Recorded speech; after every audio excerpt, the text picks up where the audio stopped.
You are listening to the USDN on the DFPN.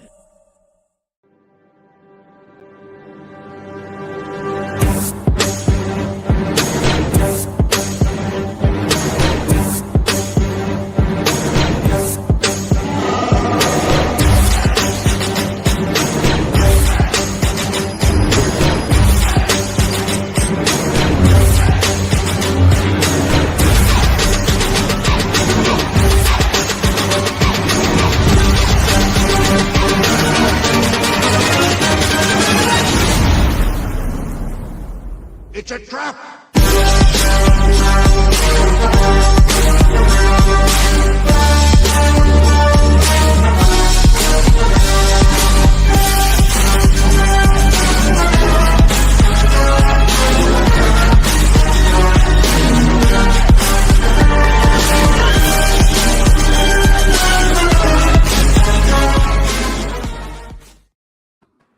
What is up, everybody, and welcome to the United States Department of Nerds, where we are for the people, by the people, and of the people. And tonight, we return to the darkness. But this time, it's not folklore. It's not myth. It is something far more unsettling. Because what happens when the person you trust the most isn't who they seem they are? When instinct tells you something is wrong, but your reality refuses to confirm it. Tonight, we dive into a story of paranoia, identity, and the terrifying cost of truth. This is Aha, a horror anthology, episode 2. The Council of Nerds is now in session. Duke, welcome back to the podcast, and Migs, welcome back for the first time. How do you do? So, Thanks, man. Fellas, I'm going to let y'all take a minute. We'll start with you, Miguel, since this is your first time here, and let you introduce yourself to everybody. Okay, howdy. I'm Miguel, Canadian comics artist. I'm working on this, and I'm on Webtoon, but not in a long while because they don't pay me. So my upload schedule has been not very good over there. Duke, over to you, man. Hey guys, I'm Duke Electric. I'm also Canadian, comic book artist and writer, and I've worked on the comic Greg, which I've brought onto the show before, and we're now here to talk about the Aha Horror Anthology from the CHK Comics book company, publisher. So, as we all know, Greg is not a true story. Nobody's head will explode tonight. We confirmed this last time when he was on the last time. So everybody is safe to look at him. You look at the suit too long, though, we make no promises. It might burn your eyes. The suit might burn your eyes. Very well may. It very well may. I'm going to have to start wearing sunglasses when you're on, my friend. Awesome. So how did y'all two connect for this story? And kind of like, what has made this collaboration work so far? Do you want me to do it?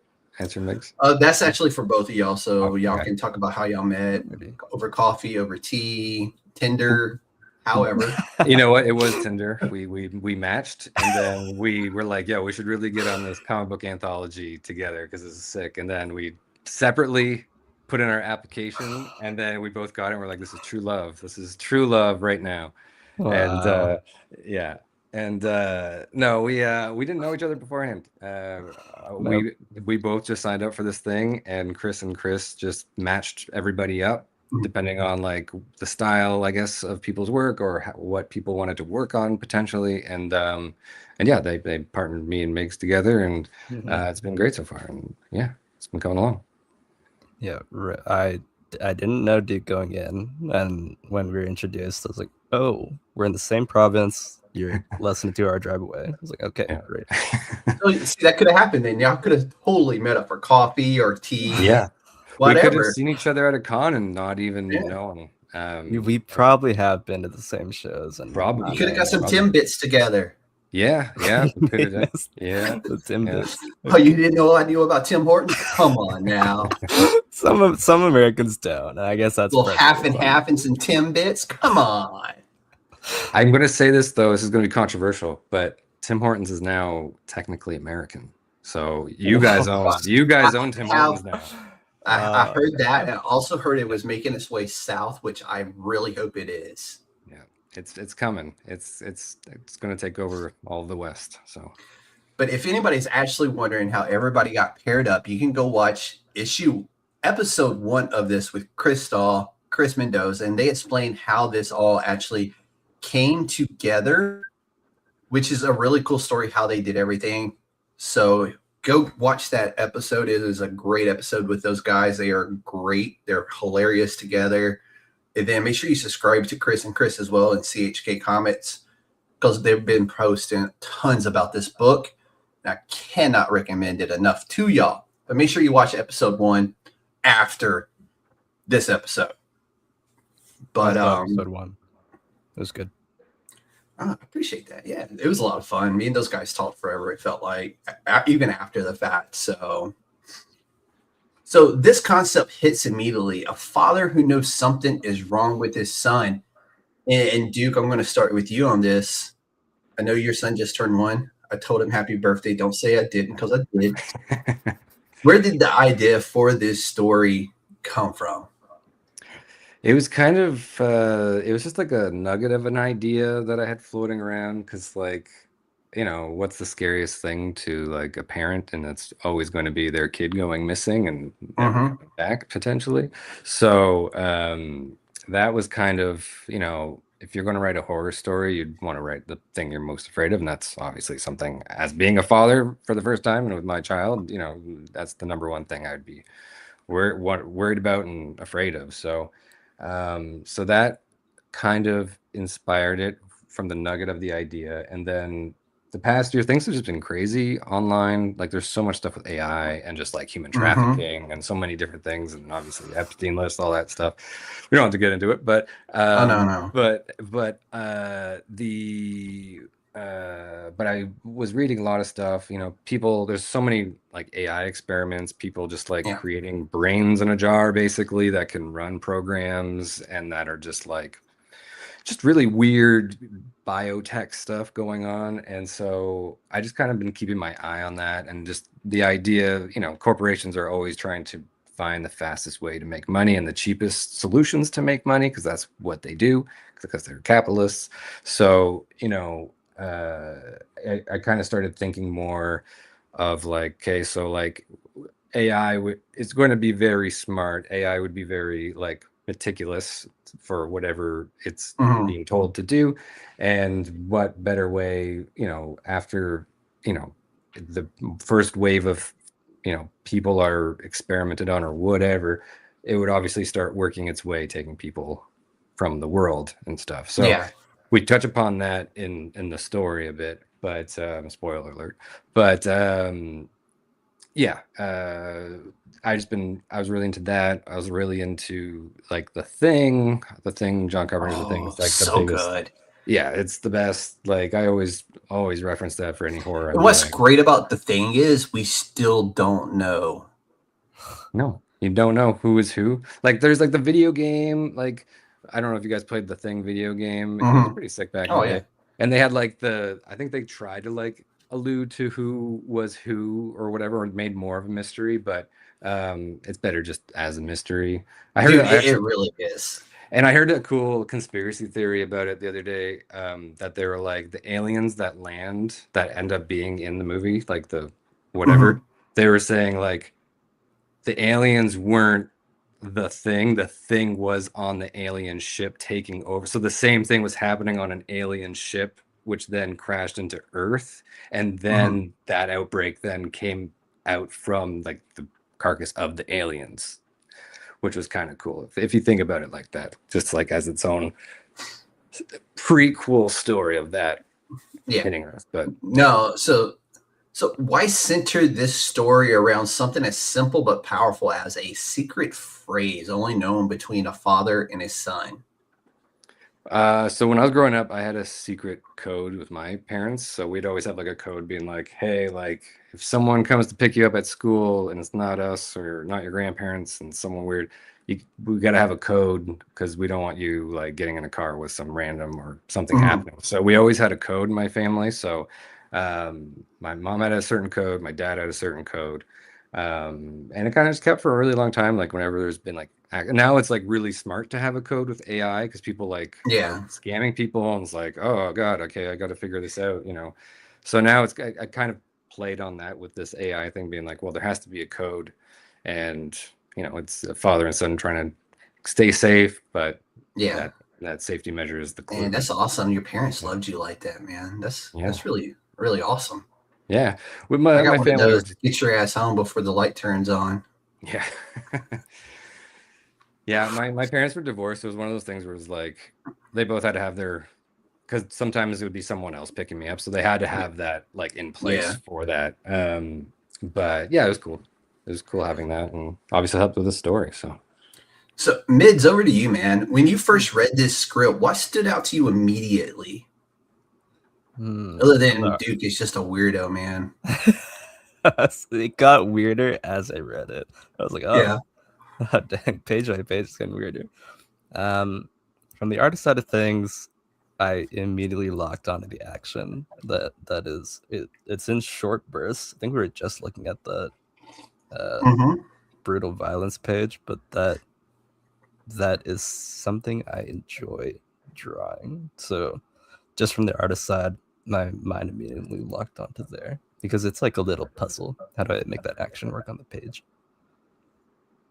I like it. What was the first visual that kind of like really like hit you? Like as you were reading this, like what was it that just said like, oh damn? So but there's this scene where he walks into that one facility that I'll keep vague. And then that was the first thing I drew in like concept art stages. I'm pretty sure. Yeah. So for anybody wondering, I even haven't read this yet. Like all I got was kind of like a meat and potatoes of like a summary of this. So I do understand what he's talking about right now. And yeah. So if you ever seen Blade 3, which is where my mind immediately went when I read that nugget in there. And I was like, oh, this is like in Blade 3 when they had the farm or whatever. Yeah. It's like that. Yeah. So just a little teaser for you out there. Yeah. And I was like, dude, that's I'm gonna just it's messed up. It's messed up. Like the story doesn't hold back on that end of things. So no, as it should. And I don't think like all the like I can't wait to read like what I'm really excited to read from this is Pete's Meat, but that's neither here nor there. That title is so funny. Like it really is, and the page from it is just like hilarious. I've been using that in like in the thumbnails too. So nice. Yeah, I had to do it. I'm gonna go after Pete's Meat in the book order. However they figure that out. Man, I even made a good joke today, and like I'm surprised you didn't see it yet, Duke. I'm kind of disappointed. I'm sorry. I was busy today. It was a good one on social media too, because they're like, oh, you know, episode 2. I was like, hey, yeah, and who knows? I was like, oh, Duke is up next on the chopping block. Wait, let's not hope he gets confused with that and Pete's Meat. So it was a good one. It was a good one. Nice. I'll check it out. I'll check it out later. Check it out later. Yeah. Actually, no, you're not on Threads, are you? No, I'm not. I'm not. On okay, never mind. Hey, I wasted a good one, but hey. Sorry. If there's a screenshot, I'll repost. I'll shoot you a screenshot. Screenshot. Perfect. So this story really doesn't jump into the horror aspect of it right away. Kind of creeps into it. For Duke, how did you pace the suspicion and the point of when does the father know, like, really, like, this may not be my son? It wasn't just a phrase, but there was like other little things. Yeah, I think like the main thing I've been saying to people as like a synopsis or like a quick elevator pitch, it's, you know, he's so overprotective, and also just like really trying to keep it together in his family and keep everybody safe and stuff. It's really when that ping goes off on his phone and his son didn't, because he basically drops his son off at school. He goes to pick him up, and his son has like air tags in his bag and like his jacket and stuff, because kids always lose stuff, and nowadays people just do that to, you know, find missing items and whatever. And all of a sudden, you know, his kid's in his car, and the kid's like not responding very well to like anything he's saying, and Mhm. something's weird about his son, and he's kind of like, okay, well, maybe he's had a bad day, maybe there's something weird. Who knows? Kids sometimes can be a bit, odd, and then you find out it's something that's bothering them, and then you have to figure it out, whatever. But it's really when he gets home and the ping on his phone registers that his son is in a different part of town, even though he just picked up his son and he's at home now. And then he starts kind of trying to figure out, well, where's the air tags? And then he checks the jacket and he's like, there's no air tags on this jacket. And then he's like, oh shit, like I gotta go. I gotta see what's going on here. And then that's where the chaos begins, so to speak. So how important was it for you to kind of hold back a little bit in this story before the big reveal? I felt, just like any horror story, you really have to like make things safe and have like a sense of security. So we kind of had that with like the breakfast at the beginning, and just the guy just getting an idea of like the ideal family life in this home that we're like visiting very briefly. And it's kind of like we get a sense of the world, we get a sense of the dynamic in the family, and everyone's kind of happy and getting along and whatever. And there's a little jump scare at the beginning to kind of be like, ooh, and you're like, oh, okay, but everything's safe. It's just a silly little thing. And then as we get to that point, when the horror starts happening, it kind of like gives you a lot of feeling. I find just like a lot of makes you actually care about the characters and be like, what, I really want these like people to get through this, and I want things to be awesome. And it really helps give that vibe. And I always find like best horror always has security at the beginning and then just terrifying at the end. Just that false sense of security that lulls you in. Yeah. So Miguel, how do you visually communicate that something is off before anything is actually confirmed in the story? So I got sent a lovely reference sheet from Duke, and there's specifically that one kid from like the evil looking kid that's in my rep board. I think that's from. I think that's from Insidious. I think. Insidious kid. Yeah, maybe. I think it was from Insidious. Yeah. So I tried to breach into uncanny valley territory where it looks mostly right, but something is clearly fucked up here. That's so what techniques did you use to create unease in some of the earlier panels before the action really started to pick up? Is that for me or for Duke? It's for you. Yeah. I take my handy dandy tablet pen and I physically get erratic with the line work when it needs to be in small doses. I think I'll intend to cut loose a little more and have some more dynamic line work in the later pages where things get more intense. But for the small teases at the beginning, just a little bit more like panicked movements in my own line work is the idea. I like it. Just that the little subtle things like that within a panel can kind of alert you onto like something's bothering the character, as it should be, and I like the little drops in the hat of like, why is this person like acting this way? And like, and then of course, you get the 2 pages over, 3 pages over, and you're like, oh yeah, he had every right to feel that way. So we have been, me and Migs have been going over some stuff, and we are including like some little like psychological things for the reader while they're reading it to make them uneasy. They won't notice fully until like maybe they do like a 2 or 3 rereads, but there's little things where like, okay, we're gonna put something here that's just gonna be off a little bit, and just such a small detail that like we're hoping that it really helps with setting the tone of some of these scenes and stuff. So that's some of that that Tinian type of little drops in the hat there that he likes to do in his work. Yeah, I was like lots of Kubrick stuff, Oh yeah, that's a good. Dude, that's the best stuff, man. I love that type of stuff in comic books, especially because it could be nothing, but it could be everything, right?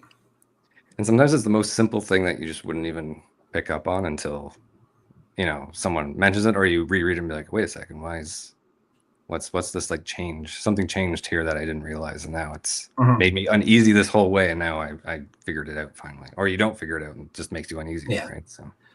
So this next chapter, I don't know how much we can get into this, because we've already kind of described the facility, right? And it's at that point really where the dad realizes like kind of everything has changed in his life. Yeah. Where did that idea of the biocomputers come from? We'll talk around it. Yeah. Without saying, everybody knows what a biocomputer is, I hope, or has watched enough sci-fi to have an idea of what a biocomputer is. Yeah, there's been a lot of well, obviously AI uses a lot of energy. That's like number one. And they've been trying to figure out ways of doing this, either like using like lab-made brains to basically conduct electricity or use the electricity from those to help power things locally, or just add any way to put stuff to generate power. We're going like the world's going any way it can, with water, solar, whatever AI can generate power with. So when I started reading about that in the newspaper and different things going on in the world with biotech and different dark web stuff, I think there was a website where it's these butterflies that fly on the screen, but they're powered by like little brains in a petri dish, and they basically can calculate and do stuff, and they just fly around, and they think they're a butterfly in a web space, but it's literally a brain in a jar. But they have like a sense of like knowing that they're a butterfly in this digital. It's really weird. I'm probably not even explaining it right, but it's still just a weird concept. It's totally You know weird. who else also used humans as batteries? I don't know. The machines in the Matrix. That's true. Yeah, that's true. You know what? You had that look in your eye, like you knew where I was going with that. The Matrix. Yeah, that's where my brain went first with when Duke was describing the biofarm concept to me. Yeah. And that's how they do it in the Matrix, right? They just power off the people, right? They power off their electrical brain energy and whatever. The electrical currents that your body produces, because you produce electrical currents. Yeah. So this is for Miguel. When you were coming up with the design of this facility, kind of like where did your mind go for that? Like when you were starting to sit down and create this facility? First the Matrix. I knew it. And B, the end of The Last of Us, where Joel's I'm gonna spoil the last. It's an old game. I'm spoiling The Last of Us. I'm sorry. He's trying to get Ellie back from the doctors. It's dark. Yeah. It's a gritty scene. That's the artistic direction and tone that I want to pursue. And then we talked early on with Duke and myself with the collecting all our references on how we wanted this to look. And there were some dudes from The Last of Us that popped up as like character reference for the dad. For Joel. Fair enough. Dude, it doesn't matter if it's live action or if it's the video game version of that. I don't care which one you're watching, or it will put a tear in your eye, because that shit is heartbreaking. After playing the first game, and then you fall in love with the dude, right? Because he's such a great father figure. It comes off, well, maybe not in some parts, but you're like, oh, he's a good. There's some scenes where not so much, especially in I think number 2 before his death. But yeah, that's neither here nor there. We won't talk about that. But so Mids, what was the hardest element kind of to bring to life, whether it was the machines, the atmosphere that was portrayed in this, or the children's, like what was the hardest part for you to kind of like bring to life? So if you can even say it. I think I can say it. Still a work in progress. I'll talk around it, but still a work in progress on my end. Like I'm just breaking through some. I think I got to page 5's thumbnails, and I gotta finish that up. But just viewing the script and planning this out in my head, the final pages like I got some thumbnails from Duke to work with his animator background. Conceptually challenging. Like I love it. Like like everything that's happening on the page, but executing it is going to be a challenge. I know it. So those are going to take care. There's a mind fuck of a page that I gave him to do, and it's going to suck for him. I was like, it's going to suck I for him. looked at the thumbnail. I was like, okay, let's do this. Dude, I'm not even gonna lie. I'm so excited for this book. Like, it's one of those where I had to go today, and like I went ahead and did my pledge for it because I didn't want to forget this one, Thanks. But I was just sitting there looking at the covers and just looking at everything. I'm just like, God, I can't wait to get this, It's awesome. There's a lot of books like that, and I wish I could back everybody.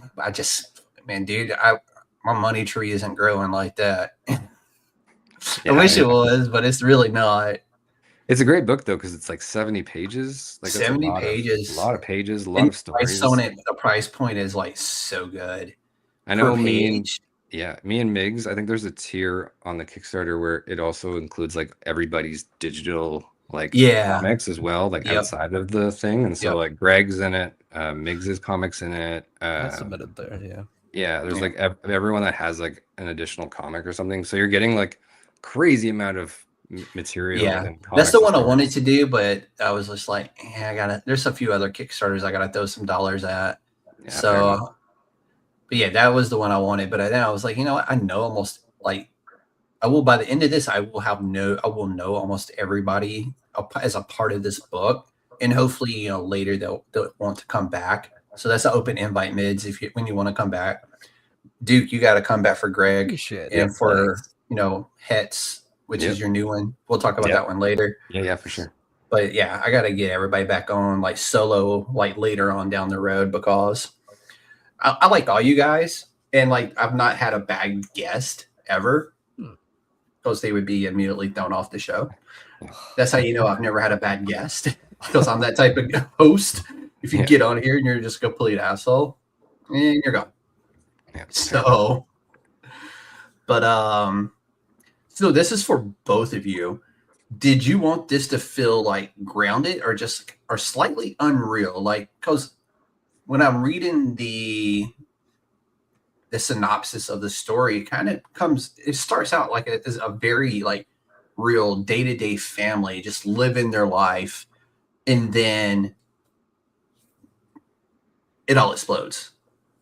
Yeah, like I think I wanted to be grounded. Like me and Migs trying to like talk through about like, is this like in the future? Is this like a weird like the world's in a terrible state, or is it kind of like a soon to be future? So we kind of went with like, maybe something in the next like 20, 30 years or something. But we wanted to keep it grounded. We wanted to make it so that it's still the functional world, but just like Invasion of the Body Snatchers, or that's so good. It's such a good movie.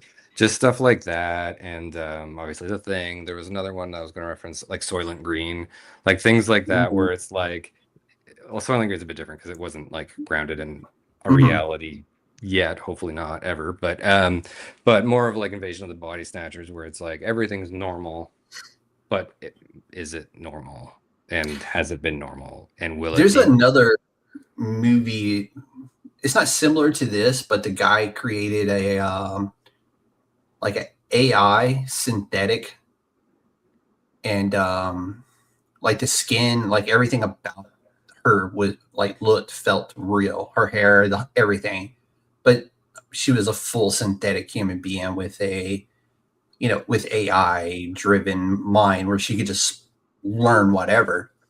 And she escapes at the end, but it was just a really cool concept story, similar. Well, not similar, but kind of. Ex Machina? Was that Ex Machina? Yeah, Ex Machina. Yeah. Okay. Yeah. It was like it. When I watched it the first time, I couldn't watch it. It was like, what the hell? This is so horrible. And then I went back a few years later after the fact, and I'll actually sit down and just like, I'm going to finish this, because like it has such a cult following. Like I have to make myself watch it. And once you get probably the halfway point is when it like, oh, okay, this actually does get better. So, but it's still, I wasn't, I felt up. Like, yeah. I tried to watch that with my wife, and I think I was so tired I fell asleep because we were just watching it so late. And then I think I woke up at the end, and then I was like, okay, well, now I know that. So I haven't had a chance to see it again, but I've heard good things. So and I didn't fall asleep because it was bad. I just fell asleep because sometimes you just fall asleep. I Yeah, gotta there you watch go. it still. Yeah. That's one of those where I'm not afraid to admit that this chair is pretty comfortable, and I may have fallen asleep in it more than my fair share. It just happens. Sometimes you're sitting here and you're editing, and it's just like, and you close your eyes for half a second, and it's 1 o'clock in the morning. Yeah. It happens. Hey, the temperature's right, and you're tired enough. It's gonna get you. Oh yeah. So this isn't just horror. This does feel like a warning of the not so distant future. So Duke, for you, man, is this story about AI or a loss of control? I think it's more of it's hard to say. It's AI. I find AI can be good. There's a good use for AI. It could be a tool. It could be a great tool. It could be an excellent tool for humanity. The problem is AI is a reflection of its user. And if a user is a corporation that just wants to make money and doesn't care about the environment and doesn't care about people and doesn't care about the rest of the world and people, it's going to reflect that, right?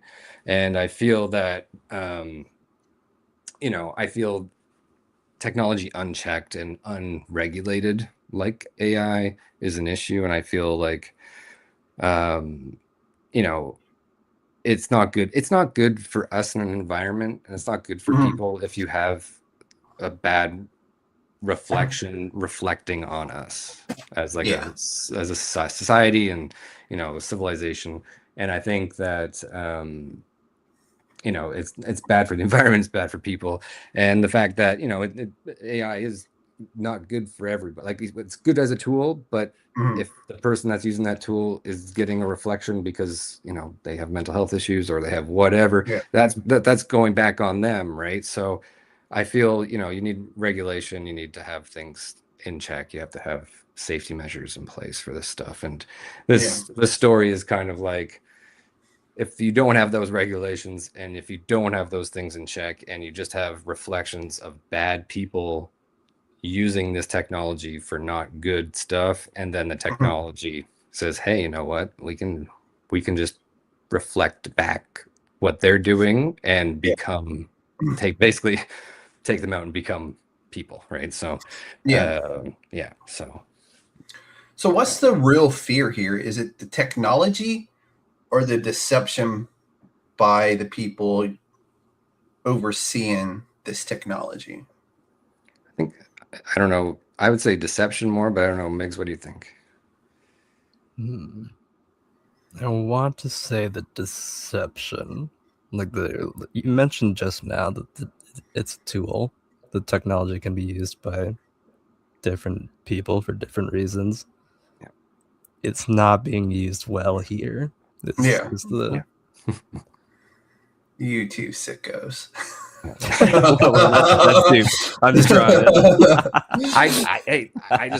I live in a world where you know what they say, right? Yeah. The art tells the story, the words advance it. I'm fully complicit. Yeah, I saw the script and I was like, yeah, I'm in, sure. So I love it. In my submission form on the Google Forms, I was like, if you have a writer that has something fucked up psychologically, that's my favorite genre of horror, so please pair me with them. And then they put me Duke. So I was like, great. And if you know me, in a pod there. Yeah, my stories are usually fucked up, so that's. You notice I said 3 Ps in a pod because we're talking about Duke. Yeah, because Duke's just an alter ego, so there's a whole other person in there. That's true. That's true. It's like I always tell people, they're like, "Well, what do you go by the chairman?" I'm like, it's a character. You got to have, you got to have your separation, right? Gotta get out. Exactly. It's my gimmick. It's my gimmick, man. Hey, Batman does it, right? Like, Hey, exactly. If it's good enough for Bruce, it's good enough for Jeff. Is all I'm saying. He's got personas. I'm just here. I'm just a guy. Okay. Well, I took notes, so we should go into this. So, Mids, this is for you, man. How do you visually represent something as abstract as loss of humanity? Ooh. So I took a crack at that with the sticker design.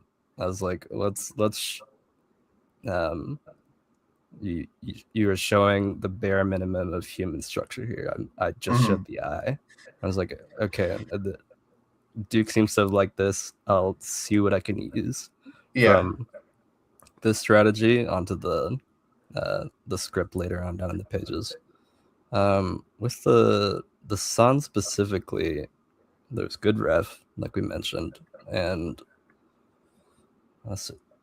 so I heard a mortician talk about how there is a signature tell on human life by the light reflecting in people's eyes.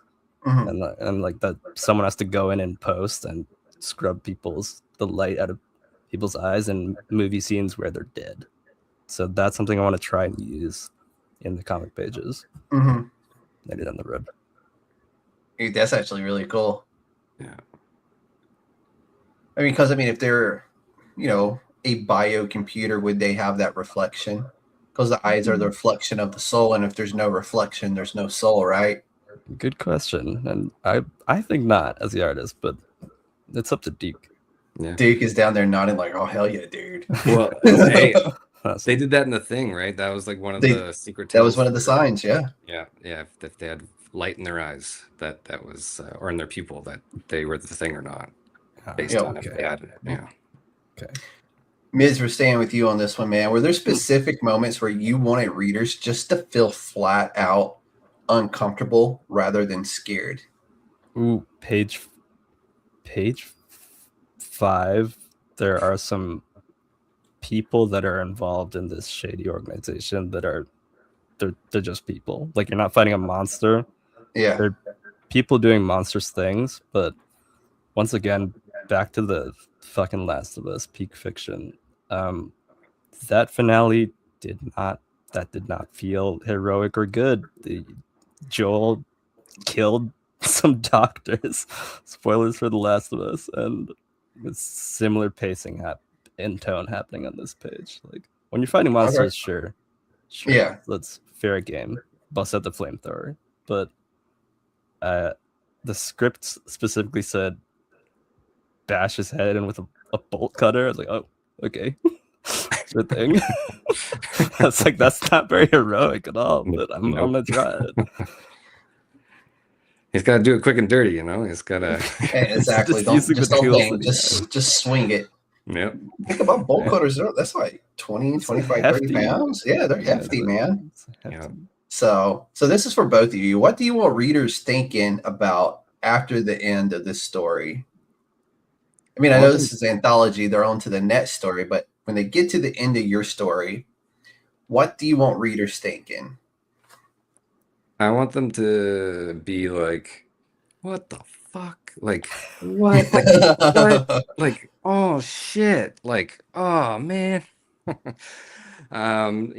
Just like, I don't want to spoil it, but let's not do that. I want them to just feel, I want them just to have a feeling, just a feeling. And I don't know what feeling that'll give them, but a feeling of like, like, shit, like, yeah, that was the horror story. Okay, cool. It's one of those where you want them to put the book down and think about it. Yeah, just like, if I could reflect on watching Game of Thrones when the Mountain versus the Viper episode, and I watched that. I worked really late one night, and Speaking I came of the Viper and Joel. Have something in common. Yeah. Pedro. Yeah, wow. Yeah. This is Last of Us night, man. It's crazy, but it's kind of weird. We keep coming back to Pedro, man. Yeah, but here's the thing. Like, I watched that at like 2:30 in the morning after work one day, and I didn't know what I was getting into. I was like, okay, I'm just going to watch some Game of Thrones. Like, let's just do it. I'll just watch this and then go to bed. And then spoiler alert, like his head explodes because the guy crushes his head in, and then that's the end of the episode. And you're just kind of like, oh, fuck. Like, what the fuck? I can't go to sleep now. What the fuck? So, I kind of want to. And it was in graphic detail too. Yeah. It's bad. And then when you actually see the Mountain, like on his Instagram interacting with his wife and his family, he's like this big giant teddy bear. You're like, it's nicest guys that do the craziest stuff. It really is. Yeah. I mean, he's like 6'10" or something, Yeah. like 400 pounds. Yeah, he's he also competes in strongman. Mm-hmm. Yeah. So those competitions are wild. Yeah. What do you think, Mids? Ooh, final notes on reading. Yeah. What do you want them to feel? So, AI has me feeling with a deep existential dread on the daily. If the reader can pick up on that, then I think that'll be mission accomplished for me. Sure. Dread. So, our father here, he saves his son, but realizes his family is already gone. Duke, why was it important that he was already too late? I don't know. It's messed up. I don't know. I to be honest, I got thrown off when you were like our Father. I was like, is he doing some prayer here?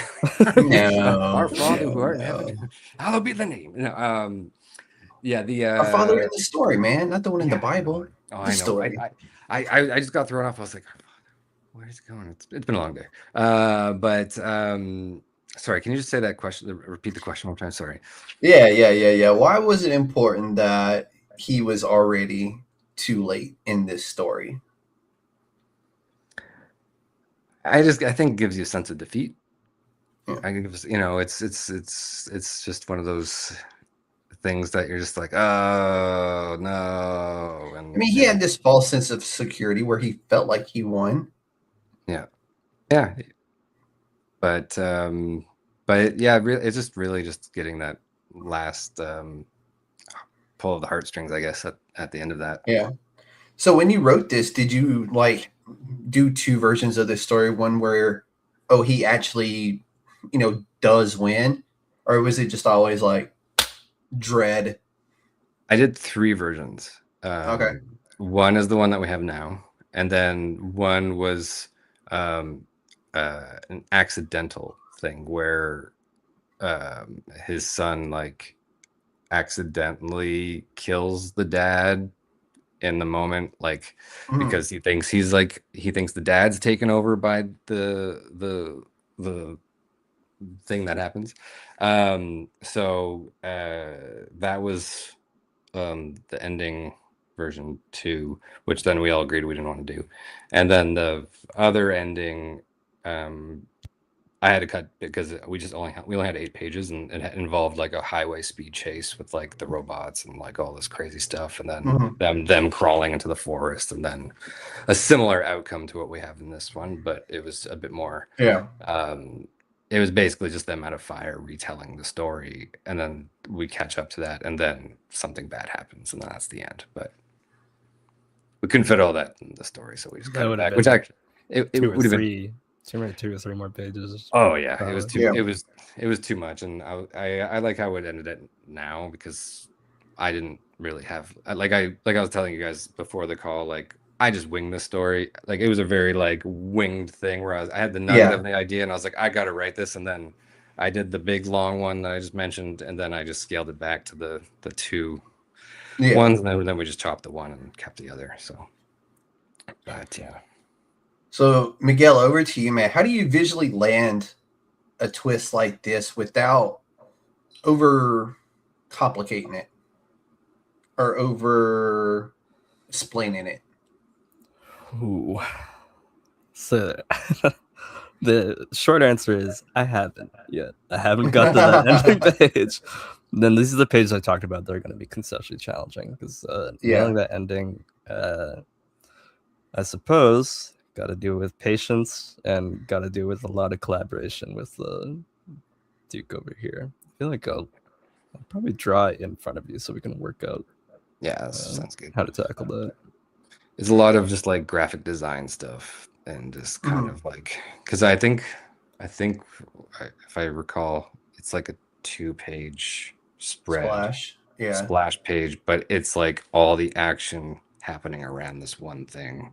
And then we're kind of doing something weird because we want to, like, not to spoil anything, but we're trying to show computer processing in the middle of the story while things are happening. And it's going to be cool. It's going to be awesome. It's just, it's hard. It's one of those weird things where, like, when I was writing it, I was like, this is going to be weird to show, but if we do it in a way that makes sense and we can kind of have it following something, it'll work. So yeah, almost following like a program code. Yeah. And I dropped out of comp sci, so maybe that'll be useful. Nice. maybe I have some knowledge that can help in this specific situation. Yeah. Nice. Oh, that's hilarious. So, Mids, what's the final image that you want burned into this reader's mind? You can just say a page number. It's got to be those last 2 pages. Okay. Like I it's in the physical format. I want people to crack this book open and take the time to pause and really take in these final 2 pages, because that's gonna be a lot of work. Yeah. I work on Webtoon a lot, where people will scroll through ahead Just to get to the end. Yeah, we'll just scroll through. It's like, I bet it happens. So hopefully it'll stick in when it's in people's hands and they're forced to look at it. So this is for both of you. What emotion do you want readers to walk away from in this story? Is it fear, dread, or just something else entirely? Dread for me. Dread's good. I'll go Dread. I'll take dread. I'll take dread. Dread's all right. You know, as long as they feel something and they're entertained and they got their money's worth, that's all that really matters at the end of the day. Dude, 70 pages. I forgot how much the book was. I mean, you're definitely getting your money's worth on this one. Yeah. So let's talk a little bit more about the creative process behind this. And we'll start with you, Duke. How detailed was your script for something this complex of the story? Not detailed enough. Not detailed enough. Mids, did you have to go back and be like, hey, dude, what the hell is this? I ask some questions every once in a while. Like, why is it written in crayon? Yeah, it was more polite. It was more polite, but it was just kind of like, dude, you need to, like, because I usually, when I do my scripts, I use it in a different, like, processor, and I kind of like, it's made for comics, so the scripts will pop out almost like a movie script and have, like, the scene number and all this stuff. But with this, like, I didn't I don't think I saw Chris's thing until, like, it was like the day of that it was due, and I was messaging Chris Stahl. I was like, yo, man, I might try to do something, like, I got an idea, but I don't know. And he was like, just do it, man, it'll be cool, like, don't worry about it. And I was like, all right, let's do it. And then I just, like, it was like the 11th hour, I sent something in, and I was like, I hope this is cool. And then they were like, yeah, it's great. And then they needed to team people up, and they were like, we need a script. And I was like, I don't have one, but I will do one right now. And then I just kind of winged what we have now. And then I've been so busy with my son and work and everything that it was just like, I didn't even realize I didn't put enough some details in there. And, like, Migs was like, yeah, you didn't write, this is all in your head. Like, you didn't write this in the script. And I was like, oh yeah, right. Sorry. I should have put that in. Like, there's certain things, like actions, where I was like, I could see it in my head, but I didn't fully explain it on the page. So I had to go back and do some of that and whatever. But yeah, that's why it makes it good, man. Yeah. So this is kind of for both of y'all. Did anything change really during the collaboration on the project? Like, whether it was like Duke, you going back to Mids, or Mids, you going back to Duke and going, what are you doing here? I don't think so. Like, maybe for Migs, I don't know. I most of the stuff the only thing we've had is, like, just minor, like, minor notes or revisions, or it's just like, oh, like maybe we can do this, or instead of this, like let's try this, and maybe let's flip this or flop that or whatever. Yeah. And let's maybe scale this frame up bigger, or a panel bigger than this one and stuff. Or and I think there was only maybe like one or two things I was being picky on, maybe. But I think for the most part it was pretty good. I think I don't know. We're sticking to the script itself is not particularly changing all that much in the process, but I do get some artistic direction from Duke, so which is it's a good segue, because that was my next question for you, Mids, is like, how much freedom were you allowed when interpreting this script? Ooh, so my answer is a satisfying amount. The script, it's got the instructions on the action and what the characters are thinking. Then that's so Duke's over here, like you were talking about your script as if like it wasn't detailed enough. Some artists, that's okay. Like I'll ask a clarifying question when I need to, but getting a blueprint for the building and then being told to go have fun is a treat in my books. Yeah. So, yeah. And I've talked to artists where it went both ways. Some people want every single detail on the page, like where the hell's the sun in the sky, so I know if you say they're facing this way, I know where the sun is in conjunction to them, so I know how the shadows fall on their bodies. Yeah. And I know people who are the exact opposite, who just go, can I have creative freedom to interpret your script the way I want? And they just go ham after that, right? I feel like I'm definitely on that side of the spectrum, because like page 1 is an example. When I was drawing the character's like house where their family lives, I was just like thinking about what the notes Duke gave me. It was like, he's a doomsday prepper, he's a little paranoid. Okay, so we're gonna stock his house up with canned food and MREs and put like a security lock on his window. So, and he seemed to like those pages. Dude, that's kind of wild that we're talking about this type of story, and the father is like a doomsdayer, and then it happens to him. Everybody laughs at the doomsday prepper until he's right. So there's a guy, exactly. To just jump on that, there was a guy in my old neighborhood, and he like literally maybe like 6 months ago, he just started filling. He had all these like gas cans, and he just started filling all of them with gas. And then people were getting concerned because he just kept filling, like it was like 20 like canisters of gasoline, like filled. And they were just like, they're like, what are you going to do with that? He's like, I'm storing it because like the gas is going to go up, we're going to run out. And then it was like, and everyone was like, oh, that's doomsday prepper. And then now we're like, oh yeah, it's like $2 a liter for gas, and it's only going to keep going up. And meanwhile, this guy probably has a basement full of gasoline. Just I hope he doesn't have a basement of gasoline, and if he does, I hope it's ventilated right. I hope so too. Concerning. And hopefully he doesn't have natural gas in his house. That way, when it kicks on to either warm his house or to turn on to warm his shower, because that's just like, click, click, boom, and you got a crater in the middle of your subdivision there. Well, that's the problem with some doomsday preppers, is they prep too hard, they over prep, and then it backfires. I find in a lot of these stories. Or someone just comes and takes all their shit. They're like, okay, I know I watched you fill up your truck for like 6 months. I'm going to come to your house and steal your gas, right? So yeah. Can I ask you all a question? Oh, after I don't mean to interrupt. Oh no, go ahead. No, go for it. Do you consider yourselves preppers in these current times? Are you preparing out here for the tumultuous world situation? Like the closest that I would come to doing that is like buying like a solar power battery, like just to plug in my phone and stuff, and maybe buying like a couple life straws. That's like the furthest I would go for like doomsday prepping on my end, at least. Like maybe actually no, that's a lie. I did when I lived in the east end of Toronto, because it's not far from the nuclear power plant in Ajax. I did during the pandemic order key pills because they'll send them to you for free if you mail or request them. And so I have some key pills because we had a random it during one of they were testing the alarm system, but one day they were just like it sent out a text being like the nuclear power plant is like failed or Was something. that last year? It was a couple of years ago. It was like I think it was during the pandemic here. But it was one of those.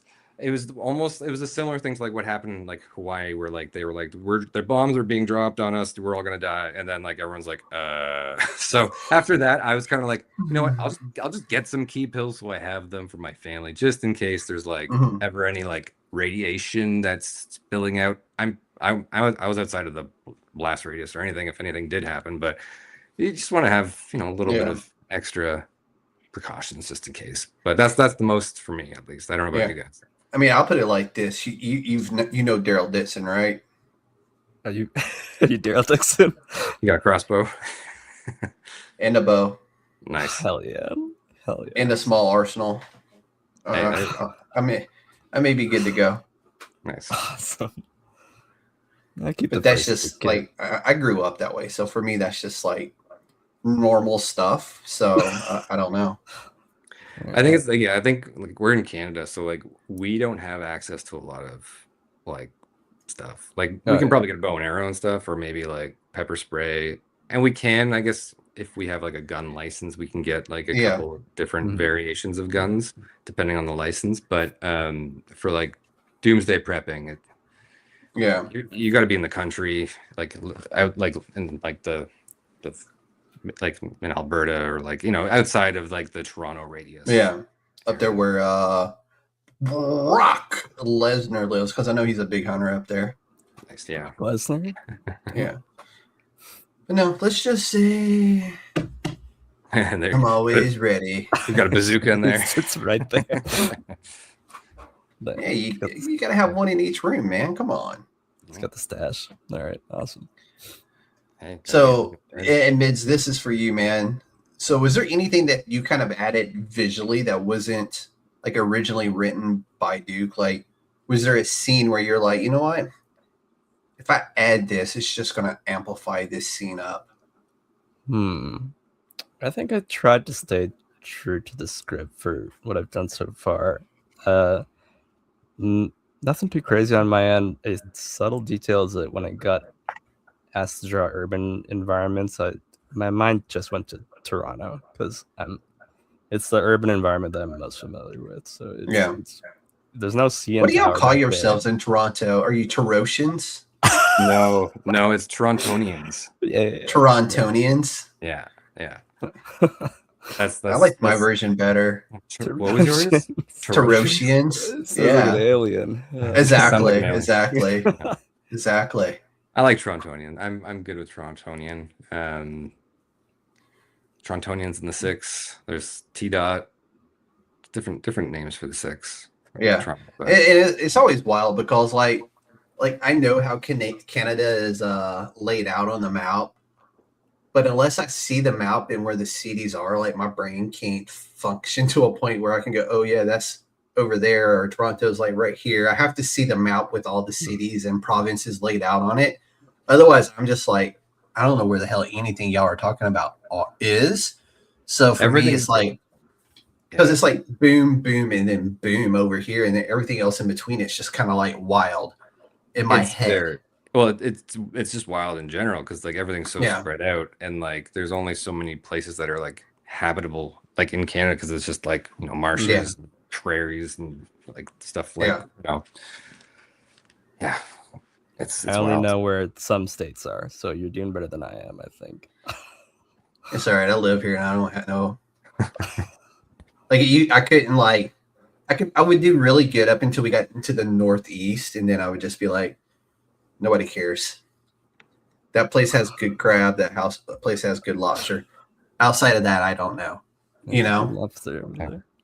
Fair. But so this is going to be kind of for both of y'all as we start wrapping this up. What makes AHA different from other horror anthologies?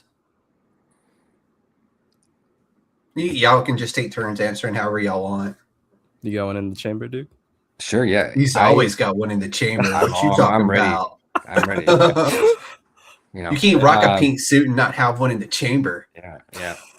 Always got one ready. But no, first of all, Chris are amazing. They're doing a great thing. You know, not a lot of people go out of their way and be like, you know what, we're just gonna do an anthology and support all these indie artists that we think are awesome and cool. And, not just indie artists, but new to the game indie artists. That was what I really liked about it.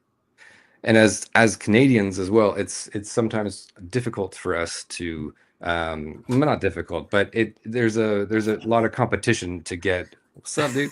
I love it. That's what I'm not editing that for shit. That's just going to be there forever. That's my younger brother Louise. Sorry to interrupt. No worries. I was just saying there's a lot of it being able to do something that's going to be published in America is cool, especially for a new artist and writer. And you know, for people that are in our position, it's always great to try to get as many credits as we can because it gives us experience. But Toronto has a really nice comic book scene. Like it's a huge growing scene up there. Yeah. It was already good, but it's continuously growing up there, especially in the indie sphere of things, because there's so many great people up there right now working in comic books and doing comic books. I consider Toronto to be one of the hotbeds right now of indie comic books. Toronto Quote me on that. Write that down. Oh. But yeah, it's just it's like very competitive, right? Even trying to get into like booths for like Toronto Comic Con or TCAF or different things like that, like it's just like extremely competitive. And if you're just like one day being like, I'm going to do comics, like this is my thing, and I want to like try and do stuff, like you're gonna have so much like uphill, like battling to do to get seen and trying to get stuff. So you know, it's great when people want to help you out and bring you along the way or give you an opportunity to, you know, show your work and get your work out there. And Chris at CHK Comics are doing that for us. And the other amazing thing too is that, you know, it's a Kickstarter, so it benefits everyone on this. Because if it gets greenlit and it's very close to getting fully funded, you know, that's just another. As of this recording, I think it's at 75% funded right now. Yeah, and it's only been like a week. Right, I think it's only been a little over a week. Yeah, which is wild. Awesome. Yeah, I think we got like halfway funded like within the first day or two. Within the first 48 hours, I think. And that's and this is what I like. One of the trends is it hits fast, and then it may like slow down just a little bit, and then it'll peak back up again. Yeah, and I'm hoping when it peaks this time, it just like continues to peak. And if I get my way, it will happen. Yeah. Well, and the thing too is like we still have like 25 more days left to go. Like I think today is the last day, or yesterday is the last day to get in for the like yesterday, I think. Yeah. No, so I think that was only for 48 hours. Oh, okay. So maybe makes sense. But we still have like almost a month to go, and like it's only going to be awesome from there. So it's gonna be dope, and I everyone's stories look great. The covers look sick. Miguel's some amazing covers. Looks great. You know, thanks. Yeah, it's gonna be cool. I don't think I've seen all the stickers yet, but I saw the covers are great. I've seen just about all of them. They all look really good. Yeah, I purchased the one, I forget the name, so this is gonna suck, but the one with like the serpent on the cover, I really like that one. Yeah, I really like that one. So I picked up that cover. Yeah, that was sick. That was a good one. So I picked. I got all three covers. I did do all three covers. I had they were so cool. I was like, I got to get all three. Yeah. So they're all amazing. The night one was cool too, and the one at the back ripping open was amazing. Oh yeah, that one's my favorite, hands down. It's just so disgusting. What's not to like? But any thoughts on that question, Mids? Chris and Chris as like as a management team. I've never heard a management team in any job say, "Hey, we're learning as we go." Yeah, and it was great to hear. I was like, oh, okay, dude. He said that with so much pride when he said that on the podcast last week. He's like, I was honest with everybody. We're just gonna learn and wing it as we go. I was like, Yeah, hell yeah, dude. That's what's up. That was appreciated. That's certainly Yeah. appreciated. Because other management teams, I'm not gonna name drop any jobs, but sometimes they're like, hey, we know everything. And they don't. They don't. Oh yeah, yeah. No one ever does.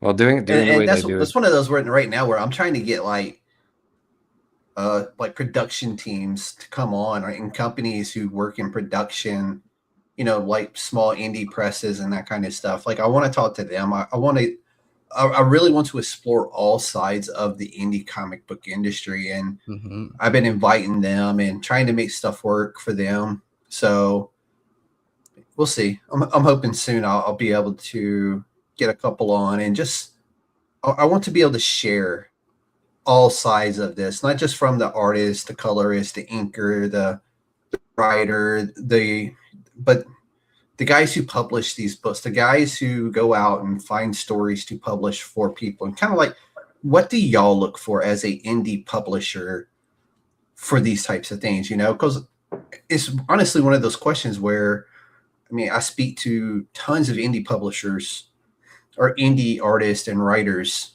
every year and every month. So it's one of those where I'm like, what do y'all look for? That way that knowledge can be departed down to people, to other indie artists and writers and creators who watch the podcast. Just a share of knowledge and the wealth of knowledge that is out there. So yeah, soon. Y'all stay tuned for that one. Hell yeah. But why is now the right time to support this kind of story? Well, horror Or is book. Horror is becoming more and more acceptable in the mainstream. We have things like Sinners that just won, Oscars, and That movie was everything so like that. good, though. So good. Oh yeah. And he's rebooting the S-Files too. So Yeah, I'm excited for that. Yeah, it's gonna be dope. it's like a pickup where the original S-Files ended. So it's like going to be a whole new series, but the S-Files. Man, X-Files are wild. I'm just gonna say, Dude, I love the S-Files. I'll watch that from start to finish. yeah, it's a lot though.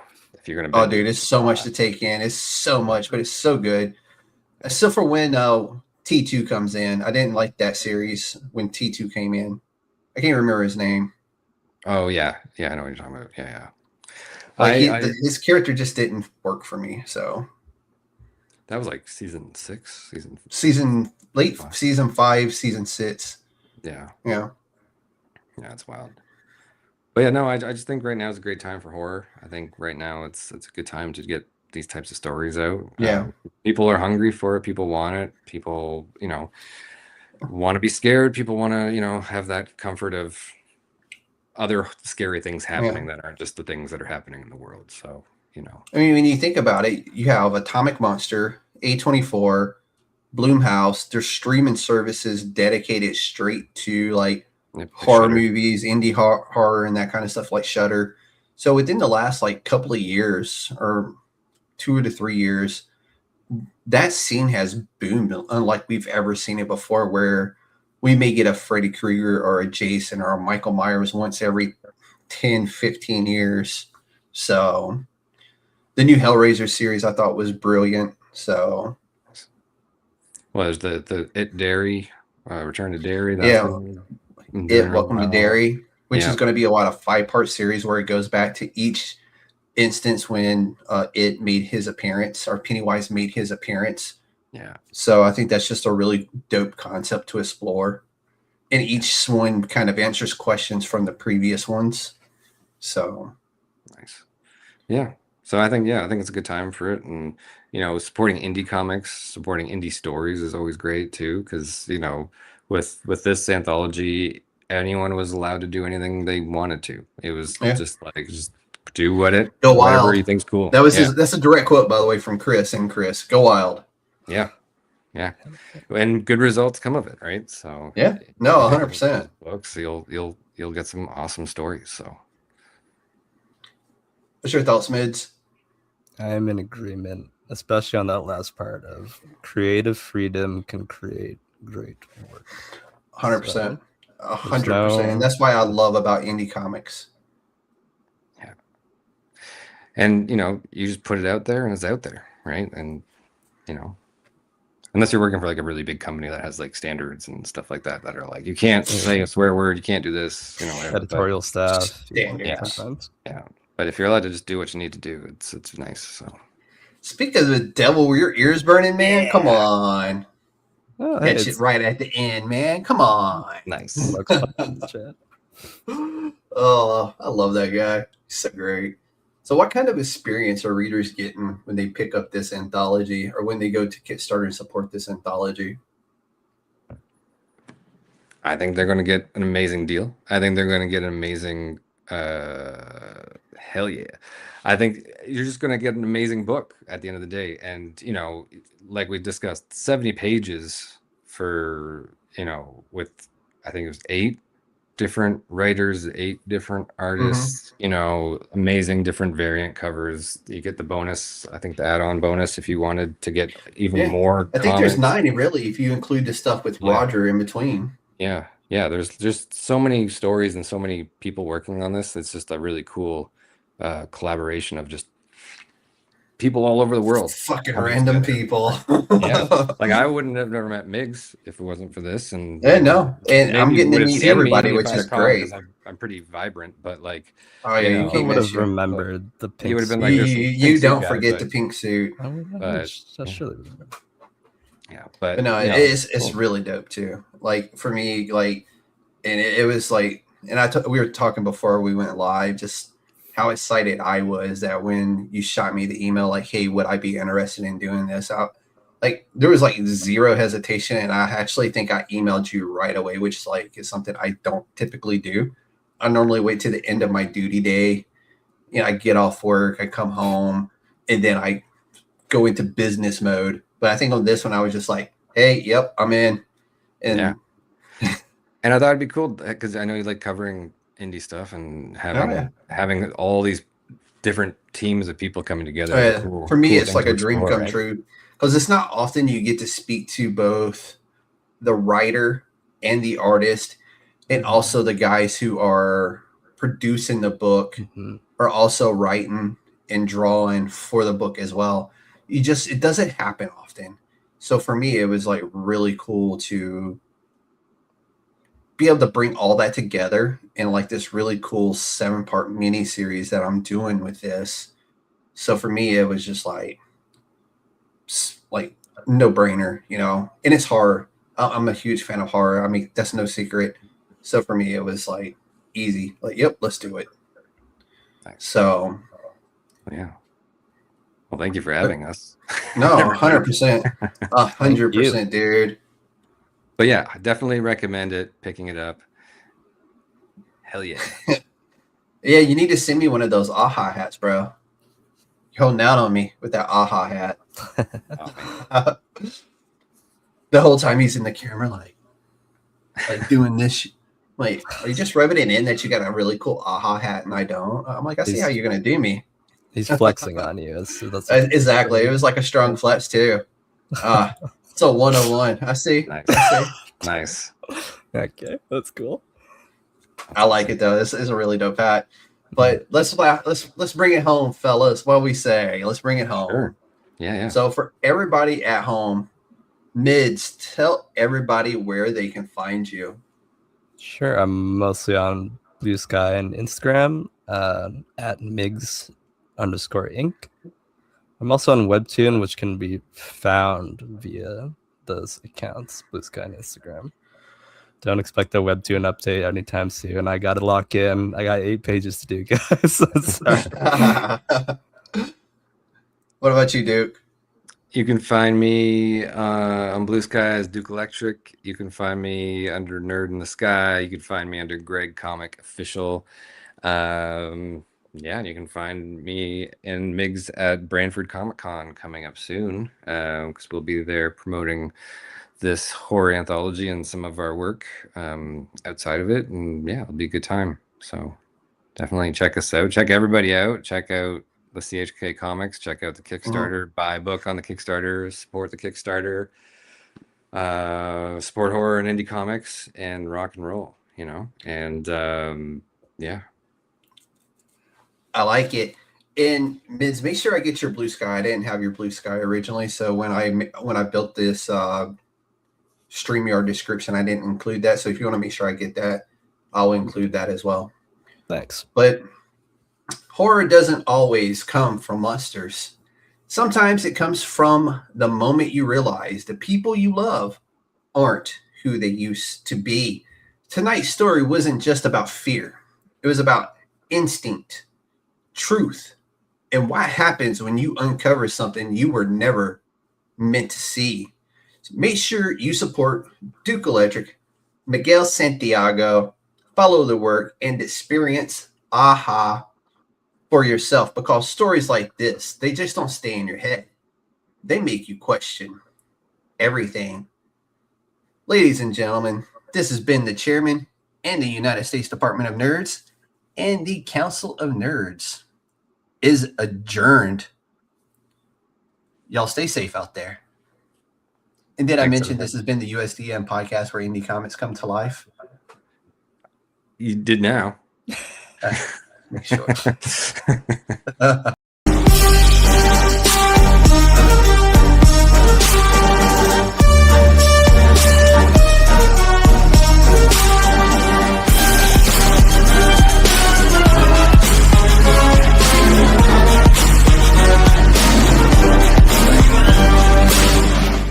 It's a trap!